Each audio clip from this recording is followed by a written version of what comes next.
This is our full body flexibility reset. So this is going to use a band, and it'll use like a doorway or something that you can kind of prop your upper body up against. So we're going to start with a 3-way band stretch. So you can grab either kind of half the band this way, or you can use the full band if you want a little more slack on it. So we're going to lay back, extend your non-stretched leg out and keep that toe pointed straight to the ceiling. And then from here, we're going to start with the hamstring. So this is just pulling straight back. I'm relaxed, and I'm just taking deep breaths. Hold for a second or two, feel the tension in that muscle, and then when you exhale, try to let that tension just melt away and relax. Just breathing like that can be really effective for relaxing through this.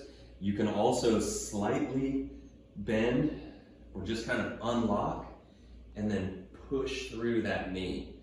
So this kind of takes you in and out of a little bit more intense of a stretch. I'm not moving down and up like this. I'm just unlocking the knee, keeping the tension in that hamstring, and pressing through.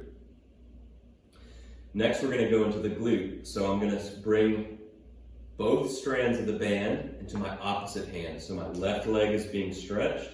I'm going to put both of the band strands in my right hand. And now I'm going to pull my leg across my body. And there's a couple ways to do this, but I'm trying to keep my hips flat. So I can pull this all the way over and my hips are almost fully off the ground. This is more of like a back stretch. What we want to do is try to get it in the glute and that outer hip. So I'm keeping my hips flat to the floor and my shoulders flat. I'm letting that band just kind of pull tension here. And if you look up at the ankle, you can also relax your ankle and let the band pull in there. So I kind of just let the band bend my ankle and I increase the stretch down into my calf too. So this is that glute stretch, kind of outer hamstring and calf. Then the last move here, we're going to come across, switch it into your other hand, and then we're going to come out wide. So I'm keeping my non-stretched leg straight.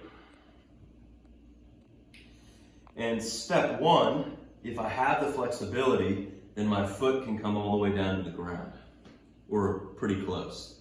Step two is to see if I can get my foot higher up. So one way to do that is just to kind of pull and see if I can get my toe up to maybe shoulder level or elbow level. Another way you can do it is to actually reach up and over and hold here. And this has a lot of upward pull on it. This is a little more advanced. Good. You can relax. Just about 30 seconds per side is good for that. And make sure you do both sides. So hamstring, glute, and then inner thigh. We can set the band aside after that. Now we are going to stretch kind of our lower back and the twisting of our spine. So we're going to go into what I call a windmill. You're going to start on your side, and that bottom leg, you're going to extend out straight. Your top knee, I'm going to bring down to the floor, and then with my hand that's close, I'm going to pin it here. So my leg has a 90-degree bend at the knee, a 90-degree bend at the hip, and it's pinned to the floor this way. My other leg is out straight. Now I'm going to reach my hand up. Eyes are looking at my fingertips, and I'm just going to open like a book and lay my shoulders down flat. So this is about as far as I can get right now. But if I take a big inhale into my belly, hold, and exhale, I can get a lot more room. So give yourself 3 to 5 breaths.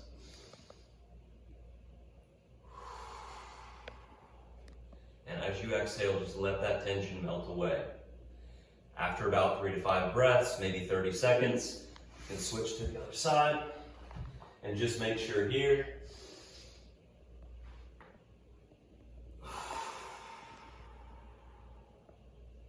Three to 5 breaths, pinning that knee to the floor.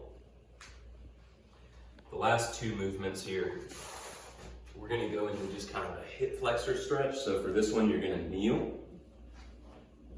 And you can use a pad if you need to, or a rolled up towel or whatever, just for cushion for your knee. But the first thing we're going to do is make sure our hip is in the right spot. So a lot of times our hip feels like it's engaged, but it's actually kind of behind us. So we want to activate our glute, get our hip underneath us, and pull that hip bone up. So I'm squeezing my glute, getting tension through the front of my leg here, and driving into that. This is different than a classic yoga hip flexor stretch where my hip is definitely behind me, right? In this case, keep it underneath you, stacked, tall like a column, all right? And this you can just flex and hold. A little bit more challenging way to do this would be to put your foot up against a wall, where you can even grab your foot here and hold this way. So the more you deepen in, you still want to be able to flex that glute, but you're going to have a little more tension in that quad. So you can hold it this way, or I'll show you quickly here on the other side. You can do that up against a wall, and just the further away your knee is, the easier the stretch is. So go out as far as you need to so that you can feel that glute contract and stay underneath you. Full tension through here. That's the quad stretch, about 30 seconds per side. And then our last move, I'll show you on this, but you can do it in a doorway, no problem. You can do it against a tree or a post. So we're just gonna open the chest, and I'll start over here. So hands up, my elbows are maybe shoulder height or slightly lower than shoulder height. And then I'm just gonna get tall, and I'm leaning in through this doorway, and I'm relaxing and taking deep breaths, letting this open up. So you can do this with 2 hands at once, or you can do it with 1 hand at a time and really get in and look away from that shoulder. And you should get a good stretch through your chest here.